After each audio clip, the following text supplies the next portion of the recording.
First-time home buyers. So you guys know who you are. I mean, basically, you haven't bought a house yet. This is going to be your first time. Okay, so this video is going to tell you what to look out for when starting to look for a house. I mean, how to plan, how to prepare for it, and finally, how to jump in. Okay, it's very important that you take one step at a time so things don't get, you don't get overwhelmed with all the information and all the decision making that happens within a period of 30 years, in 30 days, in case you jump into a contract right away. Okay, so the first thing to know is you got to find out what you can purchase. You got to find out what you can buy, okay? And the first thing you should do is talk to a lender. Talk to a lender, a bank, a mortgage broker. Talk to a loan officer that's going to tell you, that's going to go through the things that they're going to qualify for a loan. So what are these things? These things, they're going to look at your income. They're going to look at your credit, which in this case, they're going to look at the expenses that show inside your credit report, okay? And also, they're going to look at your assets, how much money you have saved, in case you need money to purchase or not, okay? So, income is very important. Why? Because it's going to determine how much you actually can purchase, what's going to be the final sales price of the house. They're going to look at your expenses because out of your income, they're going to start deducting your expenses. So whatever's left, that's what they're going to use to qualify you for the house payment, okay? They're going to look at your credit score. You need a minimum credit score. Depending on where you go, you can go down to 580 credit score, which is kind of low. But a lot of lenders will do loans starting at 600, okay? They're going to look at money saved. Sometimes you'll need a down payment, sometimes you won't need a down payment. But in case you need a down payment, you have money saved already. There's other sources or other ways of getting money that you need, like a gift from a donor. There's also closing costs. Sometimes the seller might assist, but that's not happening right now because there's a shortage of inventory and then sellers are not giving that concession, okay? So it's very important to have money saved. Also, it makes you look good to the bank.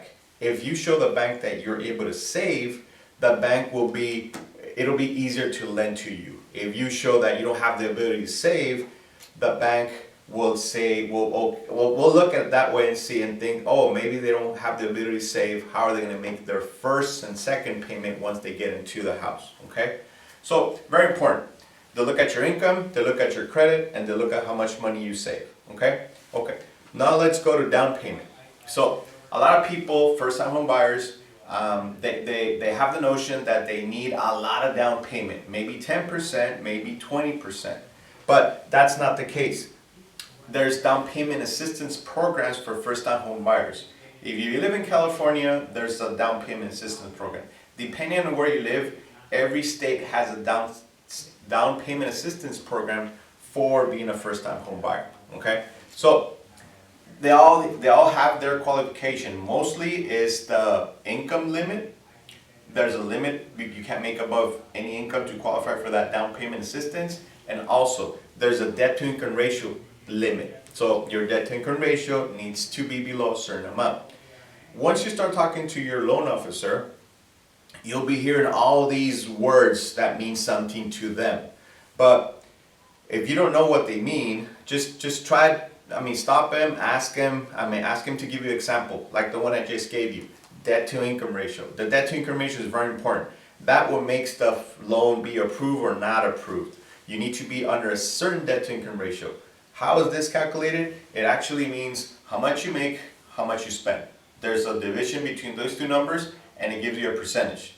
If you know the debt to income ratio lingo, what's going to happen is that you'll know what kind of programs you'll be able to qualify for, okay?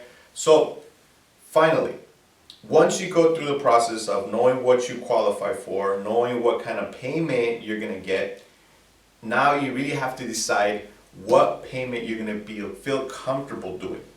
This is a big topic, there's a big thing. Why? Because this is what's going to actually let you buy the house that you really want, okay? If you're comfortable with a payment that's compared to how much rent you're buying, so definitely you're gonna buy a certain price of a house.